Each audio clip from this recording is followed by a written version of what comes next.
Have you ever noticed how the price of a new phone or concert ticket can suddenly jump higher, even though nothing changed at your job?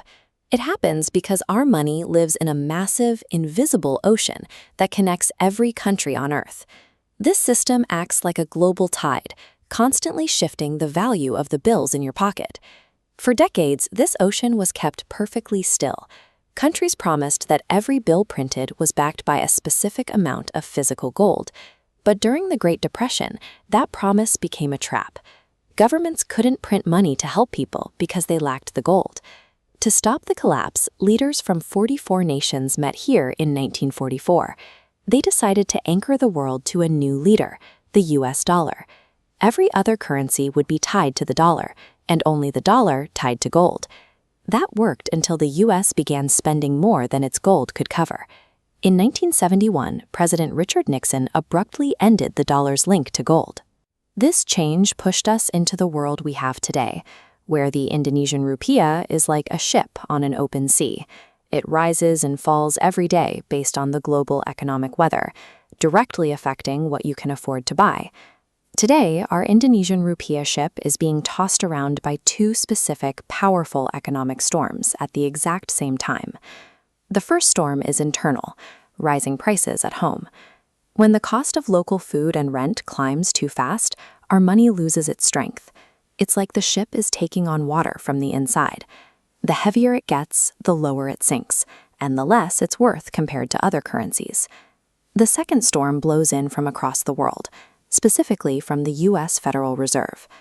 Because the US dollar is the main currency for global trade, decisions made here act like a remote control for the world's economic weather. When the US raises its interest rates, it creates a financial whirlpool. Investors worldwide see it can make more money moving savings to America. They pull capital from places like Indonesia, draining the fuel our currency needs. These twin forces, rising costs at home and higher rates in America, work together to pull the rupiah down, making every imported item more expensive. To keep the ship from tipping over, we have a captain, Bank Indonesia.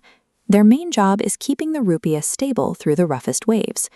First, they balance the scales, selling dollar reserves to satisfy panic demand and prevent skyrocketing prices. Second, they use a psychological radar, making official promises to buy or sell money at stable future prices. This prevents panic without spending physical dollars today. Third, they secure the ship's engine by buying up government IOUs. This keeps our national debt stable and prevents investors from getting scared and jumping overboard all at once. To know which way to steer, they use a fair value rule. Think of it this way. A basic basket of groceries should cost about the same everywhere. If that basket costs 150,000 rupiah in Jakarta and $10 in New York, the fair exchange is 15,000 to 1.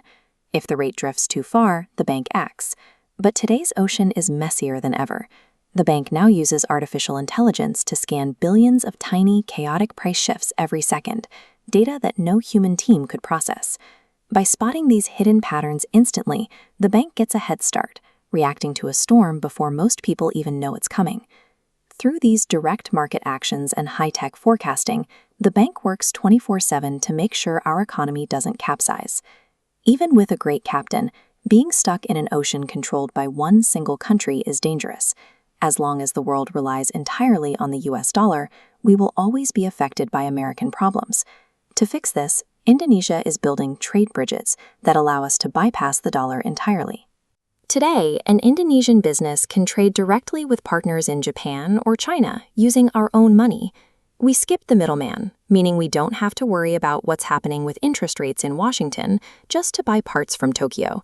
This is made possible by new digital tools, like phone apps that let you scan a QR code in a foreign country and pay instantly with your local balance. It makes these independent trades as fast and easy as a local text message.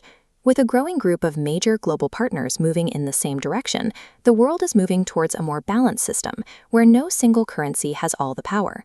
This all comes back to the bills in your own wallet. These complex systems are the armor that protects the value of your hard-earned money. By having a smart central bank and building our own trade routes, Indonesia is ensuring its financial safety.